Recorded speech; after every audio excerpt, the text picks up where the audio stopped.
Hey guys, Jay here. So I've been sick for a while and I am still a little bit sick, so bear with me. But this is a very important topic and so I wanted to make a video as soon as I can. So here we go. We're talking about the FTC Amplifier Rule in this video.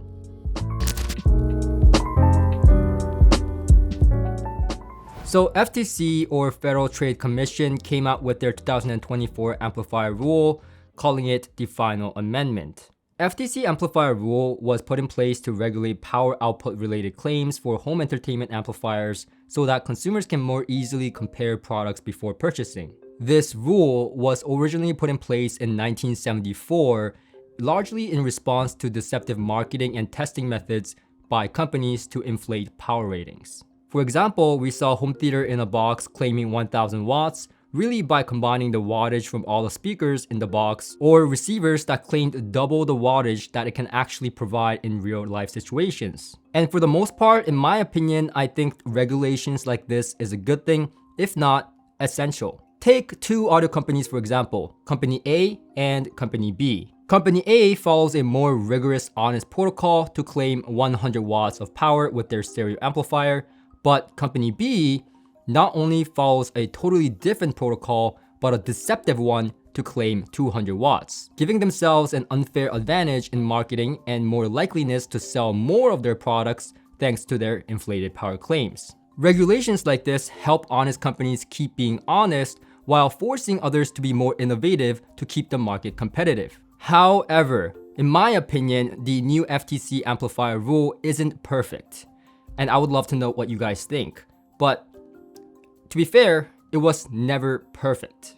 Don't get me wrong, it was effective to a certain degree, but the real efficacy or the effectiveness of this rule was really questionable, at least in my opinion. At least in regards to the FTC's own goal to reflect real life use cases. Take year 2020 as an example. FTC removed some mandates and then ultimately almost decided to scratch the rule entirely. Now, thankfully, over 1,000 comments were sent to the FTC by the audio community to save the amplifier rule. And now here we are in 2024 and the new amplifier rule looks good at first glance. However, in my opinion and few others, the FTC rule has some serious implications that can be not so good for you and I. So I've signed this petition, but if you want to send comments to the FTC to save and reopen the FTC rule, especially after watching this video if you don't know what this is about, since this does matter and I believe your opinion and your voice must be heard since this does directly affect you as an audio enthusiast or audiophile. Now, let me explain some of the issues.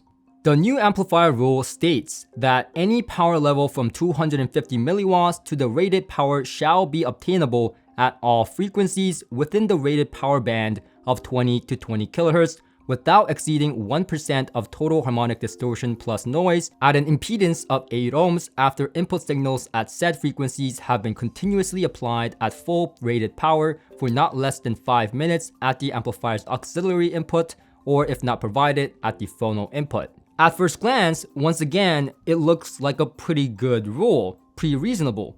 However, there's some serious implications there, and in my opinion, this is largely due to the fact that you're trying to cover a wide range of audio products with only one very specific specification. So let's break it down. First, this new standard says that the rated power shall be obtainable at all frequencies from 20 to 20 kHz. In other words, this means that it's the lowest wattage rating from 20 to 20 kHz that can be obtainable as the output claim. So let's say you have an amplifier and it's capable of outputting 100 watts at 1 kHz. However, according to the FTC guideline and the new rule, you are not supposed to declare that as the FTC guided amplifier spec. Instead, you have to declare what is the lowest wattage rating from anywhere from 20 to 20 kHz. And let's say for the sake of this argument that this amplifier specifically outputs the least amount of power at 17 kHz, then that is what you have to claim as the output rating. And again, that seems fair and reasonable and actually good for the consumers because then, amplifier companies can't inflate their power specs, right? Except that frequency of the lowest wattage rating happens to be 20 kilohertz for most amplifiers. So in other words, this can be translated into most amplifiers must be tested at 20 kilohertz for their power output. Which, once again, isn't the worst thing because this means that amplifier companies cannot inflate their power spec. However, it surely doesn't align with the FTC's original goal to show performance characteristics based upon conditions of normal use by consumers, i.e. conditions which are encountered in the home. Mainly because at 20 kilohertz, it demands the least amount of power compared to the other frequencies, not really showing you what the amplifier is really capable of, and definitely doesn't reflect how it performs in our homes. Never mind the fact that most of us don't even hear up that high anymore. Second, we have the 1% THD plus noise rule, which was actually changed from 0.1% to the 1% in the final ruling to accommodate tube amplifiers. Now, unfortunately, 1% limit doesn't really help a lot of the tube amplifiers that sound actually really great in our home environment. But this is exactly what I mean. This is what happens when you try to have one spec cover a wide range of audio products in the market. No one glove fits all. But this 1% rule not only is problematic for the tube amplifiers, but it also adds to the previously mentioned problem of measuring things at 20 kilohertz because distortion tends to rise at the extreme frequencies. So let's say you found that your amplifier outputs 200 watts into the majority of the frequencies, but it only outputs 175 watts at 20 kilohertz. But is that 175 watts at 1% THD plus noise? If not, you have to now lower the wattage rating even more until it hits that 1% THD plus noise. So it's a double whammy for some audio companies having to lower their specs way below than what they usually would claim at 1 kilohertz or what they would be actually able to perform in the real world. Third, it implies that it must be able to retain full rated power for a minimum of 5 minutes. Well, this is a problem for certain designs, for example, certain topologies like Class D amplifiers that is sensitive to high tones being retained for 5 minutes straight is kind of out of the question, and most Class D amplifiers would actually shut down before that 5-minute mark. Now, once again, this isn't because Class D amplifiers are bad, it's more to do with their topology design, which, stating the obvious, it will make it harder for certain topologies like Class D amplifiers to meet the FTC standards. Once again, a problem when you're trying to use one spec to rule them all. Fourth, it says that it must be tested at 8 ohms. Now, at least in my opinion, this part is probably the most kind of disagreement I have with this rule, because 8 ohms, most speakers are not 8 ohms. And even if it says that it's 8 ohms by the company, the nominal impedance may be 8 ohms, but at certain frequencies, it may dip lower than that, and we've seen that in plenty of impedance graphs I presented in my reviews. This again doesn't reflect the goal of the FTC to reflect real home usage cases. This is like trying to test the car on how well it drives on the snow with summer tires. Now, this problem becomes more apparent in subwoofers and powered speakers. And thankfully, there are subcategories for things like subwoofers and powered speakers. For example, for subwoofers, it only has to perform within the performance bandwidth, the frequency in which it was designed for. Meaning, we don't expect subwoofers to create all the way up to 20 kilohertz at the same output power because that's not realistic and doesn't tell you anything about subwoofer performance. So thankfully, that is in place. But the rated power still must be within 1% THD plus N and at 8 ohms.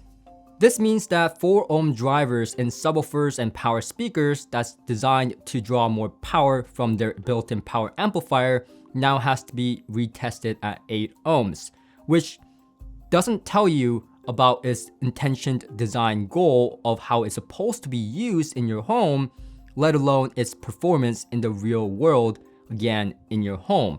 So it doesn't tell you much about the design, and it doesn't tell you much about how it will perform in your home. Again, this is why I have a big problem with things being tested only at 8 ohms across the board. Finally, and the icing on the cake is that this rule does not require amplifier manufacturers to disclose max power output, but those that do must follow the new rule.